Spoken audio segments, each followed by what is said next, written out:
ಸ್ನೇಹಿತರೆ ಎಲ್ಲರಿಗೂ ನಮಸ್ಕಾರ. ನಮ್ಮ ಮತ್ತೊಂದು ವಿಡಿಯೋಗೆ ಸ್ವಾಗತ. ನಾವು ಇಲ್ಲಿ ಅಜ್ಜಂಪುರದಲ್ಲಿ ಲೋಡಿಗೆ ಬಂದಿದ್ದೀವಿ. ಏನಪ್ಪ ಲೋಡು ಅಂದರೆ ಈರುಳ್ಳಿಗೆ. ನಾವು ಇಷ್ಟು ದಿನ ವಿಡಿಯೋ ಸ್ವಲ್ಪ ಗ್ಯಾಪ್ಗೆ ಬಿಟ್ಟಿದ್ದೀವಿ, ಯಾಕಂದರೆ ದೀಪಾವಳಿ, ಆಯುಧ ಪೂಜೆ, ದಸರಾ ಮತ್ತು ಇಲ್ಲೇ ನಮ್ಮದು ಲಿಂಗದಳ್ಳಿ ತರೀಕೆರೆಯಿಂದನೇ ನಮಗೆ ಆಲೂಗಡ್ಡೆ, ನಮ್ಮದು ತರಕಾರಿ ರೆಗ್ಯುಲರಾಗಿ ಹೊಸೂರು, ಯಶವಂತಪುರಕ್ಕೆ ಹೊಡೆದು ಸಾಕಾಗೋಯಿತು. ಅದು ಇದು ಎಲ್ಲ ತುಂಬ ಕೆಲಸ ಇರೋದ್ರಿಂದ ಮಾಡೋಕ್ಕಾಗಲಿಲ್ಲ.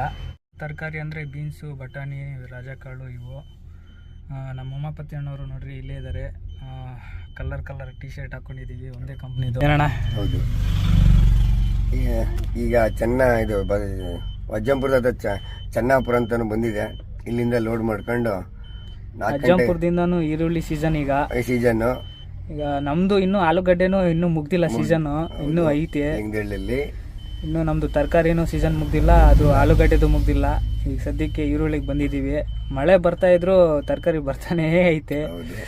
ಹೊಡೆದು ಸಾಕಾಗೋಯ್ತು. ಹೇಳ್ರಿ, ಅದು ಎಕ್ಸ್ಪೀರಿಯನ್ಸ್ ಆಗಿತ್ತು. ಅಲ್ಲಿ ನಾವು ಹೊಸೂರು ಬೆಂಗಳೂರು ಹೊಡಿತಾ ಇದ್ವಿ.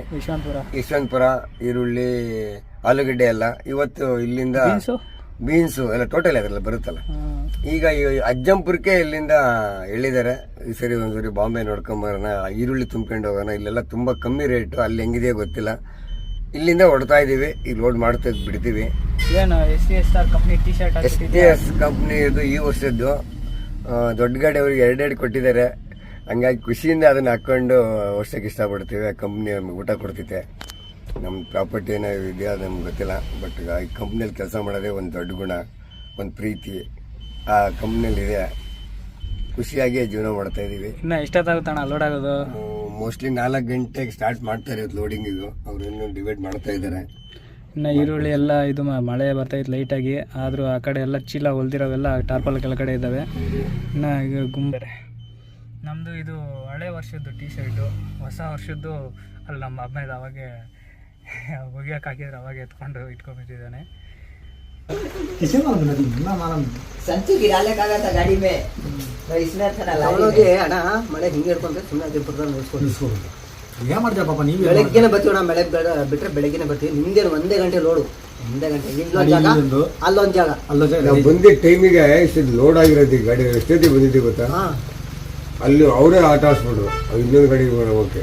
ಯಾವಾಗಲೂ ಲೋಡ್ ಆಗಿರೋದು. ನಾವು ಮಳೆ ಇಲ್ದಂಗೆ ಬಂದಿದ್ದು ಇಲ್ಲಿಗೆ.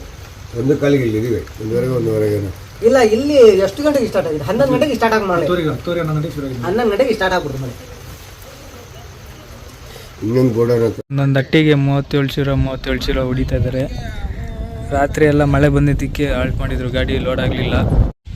ರಾತ್ರಿ ಲೋಡ್ ಮಾಡಲಿಲ್ಲ, ತುಂಬ ಬೇಜಾರಾಗ್ಬಿಡ್ತು. ಒಳ್ಳೆ ಸೀಸನಲ್ಲಿ ಈ ಥರ ಹಾಲ್ಟ್ ಮಾಡಿದ್ರೆ ತುಂಬ ಬೇಜಾರಾಗುತ್ತೆ. ಇಲ್ಲಾಂದಿದ್ರು ನಾವು ಬೆಂಗಳೂರಿಗೆ ಆಗಿದ್ರೆ ಒಂದು ಟ್ರಿಪ್ ಹೋಗಿ ಬಂದುಬಿಡ್ತಿದ್ವಿ. ಇವರು ಹಮಾಲಿಗಳು ಇನ್ನೊಬ್ರು ಇದ್ರಲ್ಲ ಲೋಡ್ ಮಾಡೋರು, ಅವರು ಬೆಳಗ್ಗೆನೇ ಬರ್ತೀವಿ ಅಂತ ಹೋದವರು ಮತ್ತೆ ಬರಲಿಲ್ಲ. ಇವರು ಬೇರೆಯವ್ರು ಬಂದಿರೋದು. ಮತ್ತು ಇಲ್ಲಿ ರಾತ್ರಿ 93 ಚೀಲ ಹಾಕಿ ನಿಲ್ಸ್ಕೊಂಡಿದ್ವಲ್ಲ, ಬಾಕಿದು ಇಲ್ಲಿ ಇನ್ನೊಂದು ಕಡೆ ಹಾಕ್ತಾಯಿದ್ದಾರೆ. ಎಲ್ಲ ಹಾಲ್ಟಿಂಗ್ ಎಲ್ಲ ಕೇಳಿದ್ದೀವಿ, ಹಾಲ್ಟಿಂಗ್ ಚಾರ್ಜ್ ಎಲ್ಲ ಕೊಡಲೇಬೇಕು. ಅಲ್ಲಿಂದ ತಗೊಂಬಂದು ಚೀಲ ಇಲ್ಲಿಗೆ ಹಾಕಬೇಕು, ಇಲ್ಲಿ ಹಾಕ್ಬೇಕು. ಇಲ್ಲೆಲ್ಲ ರೈತರು ಆ ಈರುಳ್ಳಿ ಚೀಲಗಳೆಲ್ಲ ಸ್ವಲ್ಪ ದೂರದಲ್ಲಿ ಹಾಕ್ಕೊತಾರೆ, ಗಾಡಿನೇ ಹೋಗಲ್ಲ ಅಂತ ಹತ್ರ ಹಾಕ್ಕೊತಾರೆ ಮಳೆ ಬಂದರೆ. ಮತ್ತು ಆ ಗಾಡಿನೇ ಹೋಗಲ್ಲ, ದೊಡ್ಡ ಗಾಡಿಗಳು ಅಂತ ಹತ್ರ ಹಾಕ್ಕೊತಾರೆ, ಮತ್ತೆ ಅಲ್ಲಿಗೆ ಬರಬೇಕು ಗಾಡಿ ಅಂತಾರೆ. ಅದೇ ಗಾಡಿ ಬರೋ ಹತ್ರ ರೋಡ್ ಪಕ್ಕದಲ್ಲೇ ಸ್ವಲ್ಪ ಸೈಡಲ್ಲಿ ಹಾಕ್ಕೊಂಡ್ರೆ ಇನ್ನೂ ಈಸಿ ಆಗುತ್ತಲ್ಲ. ಸೊ ಆ ರೀತಿ ಯೋಚನೆ ಮಾಡಿ ಹಾಕ್ಕೊಂಡ್ರೆ ಚೆಂದ. ಸುಮ್ಮನೆ ಇಲ್ಲ ಅಂದರೆ ಲೋಡಿಂಗ್ ಮಾಡೋ ಟೈಮಲ್ಲಿ ತುಂಬ ಹಿಂಸೆ, ಅನ್ಲೋಡ್ ಮಾಡೋ ಟೈಮಲ್ಲಿ, ಲೋಡ್ ಮಾಡೋ ಟೈಮಲ್ಲಿ. ಸ್ನೇಹಿತರೆ, ನಾವು ಅಲ್ಲಿ ಅಜ್ಜಂಪುರ ಎಷ್ಟು ಗಂಟೆಗೆ ಬಿಟ್ವಣ? ಅಲ್ಲಿ 4 ಗಂಟೆ ಪಕ್ಕ. 4 ಗಂಟೆಗೆ 4:15 ಆಗಿತ್ತು. ಅಲ್ಲಿ ಕಾಟೆ ಎಲ್ಲ ಮಾಡಿಸ್ಕೊಂಡು ಹೊರಟಿದ್ದು. ಸೀದಾ ನಾವು ಎಲ್ಲೂ ನಿಲ್ಲಿಸ್ತೀರ, ನಾನ್ ಸ್ಟಾಪ್, ಏನಕ್ಕೂ ನಿಲ್ಲಿಸಿಲ್ಲ, ನಾನ್ ಸ್ಟಾಪ್ ಆಗಿ ಬಂದು ಇಲ್ಲಿ ಮುಲ್ಲಾ ಡಾಬಾದ ಹತ್ರ, ಅಂದರೆ ಹುಬ್ಳಿ ಧಾರವಾಡ ಬೈಪಾಸ್ ಎಲ್ಲ ಪಾಸಾಗಿ ಕಿತ್ತೂರ ಹತ್ರ ನಾವು ಇದು ಸಿಗುತ್ತೆ ಮುಲ್ಲಾ ಡಾಬಾ. ಇಲ್ಲಿಗೆ ಬಂದು ನಾವು ಪರೋಟ ತಿಂದ್ವಿ. ಎಷ್ಟಿತ್ತು ಅಣ್ಣ ಅಗಲ? ಅದು ತುಂಬ ಅಗಲ ಇತ್ತಲ್ಲ, ಅದು ಸೂಪರ್ ಡಬಲ್. ತುಂಬ ಎರಡು ಪರೋಟ ಮಾಡೋದು ಒಂದೇ, ತುಂಬ ಅಗಲ ಇರುತ್ತೆ. ಅದು ತಿಂದ್ವಿ, ಅದು ಹೊಟ್ಟೆ ತುಂಬಲಿಲ್ಲ ಅಂತೇಳಿ ಮತ್ತೆ ಒಂದು ರೈಸ್ ತಗೊಂಡು ತಿಂದ್ವಿ. ಇಬ್ಬರು ಶೇರ್ ಮಾಡ್ಕೊಂಡ್ವಿ, ಹೊಟ್ಟೆ ತುಂಬಿತು. ಅದ್ರ ಜೊತೆಗೆ ನಮ್ಮ ಅಣ್ಣವರು ಅವ್ರು ತಿನ್ನೋದಕ್ಕೆ ಅದು ಇದು ಸ್ನ್ಯಾಕ್ಸ್ ಎಲ್ಲ ತೊಗೊಂಡ್ರು. ಅಲ್ಲೇ ಒಂದು ಸ್ವಲ್ಪ ಜ್ಯೂಸ್ ಕುಡ್ದು ಗಾಡಿಯಲ್ಲಿ ಬಂದು ಕೂತಿದ್ದೀವಿ. ಮುಂದೆಗಡೆ ಏನು ನೋಡ್ತಾ ಇದ್ರು ಗಾಡಿಗಳೆಲ್ಲ ನಿಲ್ಲಿಸಿರೋದು. ಇಲ್ಲೆಲ್ಲ ಕೂಡ ಗಾಡಿಗಳೆಲ್ಲ ನಿಲ್ಲಿಸಿ ಸೇಫ್ಟಿಯಾಗಿ ಇರ್ತಾವೆ ಅಂತೇಳಿ ಇಲ್ಲೇ ಮಲಗ್ತಾರೆ. ಮಲಗೋರು ಮಲಗ್ತಾರೆ. ಊಟ ತಿಂದು ಹೋಗೋರು ಇನ್ನು ಸ್ವಲ್ಪ ಮುಂದೆ ಹಾಕ್ಕೊಂಡು ತಿಂದ್ಬಿಟ್ಟು ಹೋಗ್ತಾರೆ. ನಾವು 1 ಅವರು ಹಂಗೆ ರೆಸ್ಟ್ ಮಾಡಿ ಇಲ್ಲಿಂದ ಓಡ್ತೀವಿ ಈಗ. ಯಾಕಂದ್ರೆ ಅಲ್ಲಿಂದ ಇಲ್ಲೂ ನಿಲ್ಸ್ತೀರ ನಾನ್ ಸ್ಟಾಪಿಗೆ ಬಂದಿದ್ದೀವಿ. ಏನ್ರಿ ಅಮ್ಮಪತಿ ಅಣ್ಣ? ಹೌದು, ಅಲ್ಲಿ 4 ಕಾಲಲ್ಲಿ ಬಿಟ್ಟವರು ಅಲ್ಲಿಂದ ನಾನ್ ಸ್ಟಾಪಲ್ಲಿ ಬಂದು ಇಲ್ಲಿ ನಿಲ್ಸಿ ಊಟ ಮಾಡಿ ಈಗ ಒಂದು 1 ಅವರ್ ರೆಸ್ಟ್ ಮಾಡಿ ಓಡೋಣ ಅಂತಿದೀವಿ. ಯಾಕೆ ನಾಳೆ ಬೆಳಗ್ಗೆ ನಾವು ಟೈಮಿಗೆ ಸರಿಯಾಗಿ ಹೋಗ್ಬೇಕು ಅಂತ ಅನ್ಕೊಂಡಿವಿ. ಬೇಗ ಖಾಲಿ ಆಗ್ಬೇಕು. ಅದು ಸ್ಟೋರೇಜಿಗೆ ಹೋಗೋದು ಸೀರಿಯಲ್ ಪ್ರಕಾರ ಒಳಗಡೆ ಬಿಡ್ತಾರಂತೆ. ಅದರಿಂದ ಟೈಮಿಗೆ ಸರಿಯಾಗಿ ನಾವು ಹೋದ್ರೆ ಬೇಗ ನಮ್ಗೆ ಅನ್ಲೋಡ್ ಮಾಡ್ತೀವಿ, ಹೊರಗಡೆ ಬರ್ಬೋದು. ಇನ್ನೊಂದು ಗಾಡಿನೂ ಬರ್ತಾ ಇದೆ. ನಮ್ದು ಇನ್ನೊಂದು ಗಾಡಿನೂ ಬರ್ತಾ ಇದೆ, 90 ಅದನ್ನು ಲೋಡ್ ಸೆಟ್ ಆಗಿ ಬರ್ತಾ ಇದೆ. ಅದಕ್ಕೆ ಬರೋವರು ನಾವು ಕಾಯಕ್ಕಾಗಲ್ಲ, ಸೀನಿಯರ್ ಪ್ರಕಾರ ಹೋಗ್ಬೇಕು. ಯಾರು ಲೋಡ್ ಸೆಟ್ ಮಾಡಿದ? ಸೀನಾ ಅವ್ರ ಗಾಡಿಯಿಂದ ಅವ್ರು ಕೇಳ್ಕೊಂಡ್ರು. ಅದನ್ನ ಓನರ್ ಹತ್ರ ಮಾತಾಡಿ ಅದು ಆ ಗಾಡಿನೂ ಕೂಡ ಲೋಡ್ ಆಗಿ ಬರ್ತಾ ಇದ್ದಾರೆ. ಅದಕ್ಕೆ ತೋಪಿಕ್ ಅಂತ ಡ್ರೈವರು, ಅದ್ರ ಒಬ್ರು ಬರ್ತಾ ಇದಾರೆ ಗೊತ್ತಿಲ್ಲ. ಇನ್ನೊಬ್ರು ಬರ್ತಾ ಇದಾರೆ ಜೊತೆಲಿ ಇದ್ದಾರೆ. ಅವ್ರ ಜೊತೆಲಿ ಊಟ ಹೆಂಗಿತ್ತು ಅದೇ? ಊಟ ಅಂತೂ ಸೂಪರು. ಒಂದು ರೊಟ್ಟಿ ಅಂದ್ರೆ ಅದು 2 ತರ ನಮ್ಗೆ ಸುಸ್ತಾಗೋಯ್ತು. ಒಂದೊಂದು ತಿನ್ನೋತ್ತಿಗೆ ಒಟ್ಟು 2 ಲೆಕ್ಕ ರೈಸು ಇಬ್ರು ಶೇರ್ ಮಾಡ್ಕೊಂಡ್ವಿ. ಹೊಟ್ಟೆ ತುಂಬಿದೆ. ಇನ್ನೊಂದು ಗುಡ್ ನ್ಯೂಸ್ ಯಾವ್ದು ಒಂದು ಬಂತು? ಏನ್ ಬಂತು? ಒಂದು ಅವ್ರ ಮನೇಲಿ ಒಂದು ಹಸು ಕರು ಹಾಕ್ಬೇಕಾಯ್ತು, ಆಗ್ತು. ಅದು ಖುಷಿ ಆಯಿತು, ಸಂತೋಷ. ಫೋನ್ ಬಂದಿತ್ತು, ಅದೇ ಹೇಳ್ತೈತೆ ಅಲ್ಲ. ಸ್ನೇಹಿತರೆ, ನಾನು ಮತ್ತು ನಮ್ಮ ತೌಫಿಕ್ ಅಣ್ಣವರು ಇಲ್ಲಿ ಬೆಳಗಾವಿಯಲ್ಲಿ ಸಿಕ್ಕಿದ್ರು. ತೌಫಿಕ್ ಅಣ್ಣವರು, ನಾನು ಅಲ್ಲೇ ನಿಲ್ಲಿಸಿದ್ದೆ ಗಾಡಿ. ಯಾಕಪ್ಪ ಅಂದರೆ ಅದರಲ್ಲಿ ಚೀಲ ಸ್ವಲ್ಪ ಜಾಸ್ತಿ ಬಂದಿದ್ವು. ಅದರಿಂದಾಗಿ ಬೆಳಗಾವಿಯಲ್ಲಿ ನಿಲ್ಲಿಸಿದ್ದೆ ಗಾಡಿ. ಅದು ಒಂದು 90 kg 100 kg ಜಾಸ್ತಿ ಬರ್ತೈತೆ, ನಂದರಲ್ಲಿ ಕಮ್ಮಿ ಐತೆ. ಆ ಕಾಟ ಅದ್ರಲ್ಲಿ ನೋಡಿದ್ರೆ ಇನ್ನೂ 40 kg ಡಿಫ್ರೆನ್ಸ್ ಬರುತ್ತೆ. 140 kg ವ್ಯತ್ಯಾಸ ಬರ್ತೈತೆ.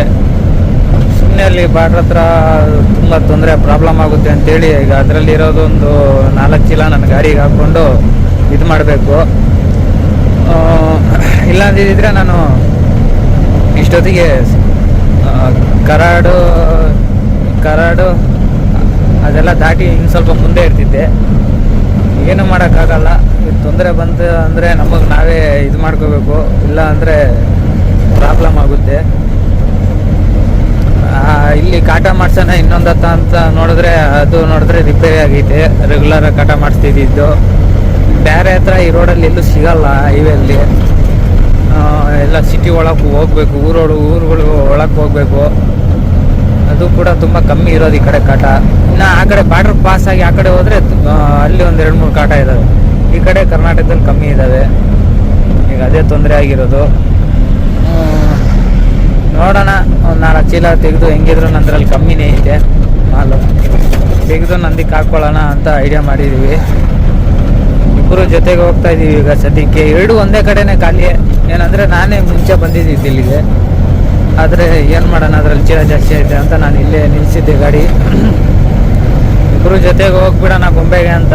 ಒಂದೇ ಕಡೆನೇ ಖಾಲಿ ಅಲ್ಲ, ಏನು ಟೆನ್ಷನ್ ಇಲ್ಲ. ಒಂದೇ ಲೋಡು ಒಂದೇ ಕಡೆ ಖಾಲಿ. ಅದಕ್ಕೆ ಹಿಂದೆ ಮುಂದೆ ಹೋಗ್ತಾ ಇದ್ದೀವಿ. ಸುಮ್ಮನೆ ಇಲ್ಲ ಅಂದರೆ ಅಲ್ಲಿ 25,000 ದಂಡ ಕಟ್ಟಬೇಕಾಗುತ್ತೆ ಅಲ್ಲಿ ಬಾರ್ಡ್ರಲ್ಲಿ. ಅದರಿಂದಾಗಿ ಸುಮ್ಮನೆ ಯಾಕೆ ಅವೆಲ್ಲ ಬೇಡ ಅಂತ ಆ ಗಾಡಿಯಲ್ಲಿರೋದು 4 ಚೀಲ ಹಾಕ್ಕೊಂಡ್ರೆ ನಮ್ಮ ಗಾಡಿಗೆ ಹೋಗ್ತಾ ಬೇಕಾದರೆ ಇದರಲ್ಲಿರೋ ಅಲ್ಲಿ ಗಾಡಿಗೆ ಹಾಕಿದ್ರೆ ಆಯಿತು, ಟೆನ್ಷನ್ ಇಲ್ಲ. ಬರ್ರಿ ಹೋಗ್ತಾ ಇರೋಣ. ಅಲ್ಲಿ ಟೋಲ್ ಹತ್ರ ಡಂಪ್ ಮಾಡೋಣ. ಅಲ್ಲಿ ಊಟ ಮಾಡಿಬಿಟ್ಟು ಮುಲ್ಲಾ ಡಾಬಾದ ಹತ್ರನೇ ಸ್ವಲ್ಪ ಹೊತ್ತು ಮಲಗಿದ್ವಿ. ಅದಾದಮೇಲೆ ಬೆಳಗಾವಿ ಹತ್ರ ಬಂದು 1 ಗಂಟೆ 3/4 ಗಂಟೆ ಅಷ್ಟು ಸೈಡ್ಗೆ ಹಾಕಿದ್ದೆ. ಅದಾದಮೇಲೆ ಬಂದರು ಇವರು. ಆದಮೇಲೆ ನಮ್ಮ ಪ್ರಯಾಣ ಮುಂದುವರಿಸ್ತಾ ಇದ್ದೀವಿ. ಅದೇ ಫುಲ್ ಲೈಟಿಂಗ್ಸ್ ಎಲ್ಲ ಹಾಕ್ಸಿ ಹಿಂದೆಗಡೆ ಶೋ ಗಾರ್ಡ್ ನೋಡ್ರಿ ಎಷ್ಟು ಕ್ಲೀನಾಗಿ ಕಾಣಿಸುತ್ತೆ ಆ ಗಾಡಿದು. ಆ ಗಾಡಿ ಶೋ ಗಾರ್ಡ್ ತುಂಬ ಇಷ್ಟ ಆಯ್ತು ನನಗೆ. ಆದರೆ ನಮ್ಮ ಗಾಡಿಯಲ್ಲಿ ಅದು ಇಲ್ಲ, ಮಾಮೂಲಿ ಇದು ಮಾಡಿಸಿದ್ದೀವಿ. ಅದರಿಂದಾಗಿ ನಾವು ಆ ಥರದ್ದೊಂದು ಶೋ ಗಾರ್ಡ್ ಮಾಡಿಸ್ಬೇಕು. ಅದು ತುಂಬ ಇಷ್ಟ ನನಗೆ ಆ ಶೋ ಗಾರ್ಡು. ಆ ಗಾಡಿಗೆ ಲುಕ್ ಬರೋದೇ ಅದು ಶೋ ಗಾರ್ಡಿಂದಾನೆ. ಒಳ್ಳೆ ಬಸ್ ಟೈಪ್ ಐತೆ ಅದು ಶೋ ಗಾರ್ಡು. ಅದು ಸ್ವಲ್ಪ ಐತಲ್ಲ ಲೈಟಿಂಗ್ಸ್, ಅದು ನಂಬರ್ ಪ್ಲೇಟ್ ಅದು ಇದೆಲ್ಲ, ಅದು ಬರೀ ಅಷ್ಟು ಮಾತ್ರ ಬಸ್ ಥರ ಕಾಣಿಸೋದು, ಪೂರ್ತಿ ಅಲ್ಲ. ಅದು ತುಂಬ ಇಷ್ಟ ಆಯ್ತು ನನಗೆ ಶೋ.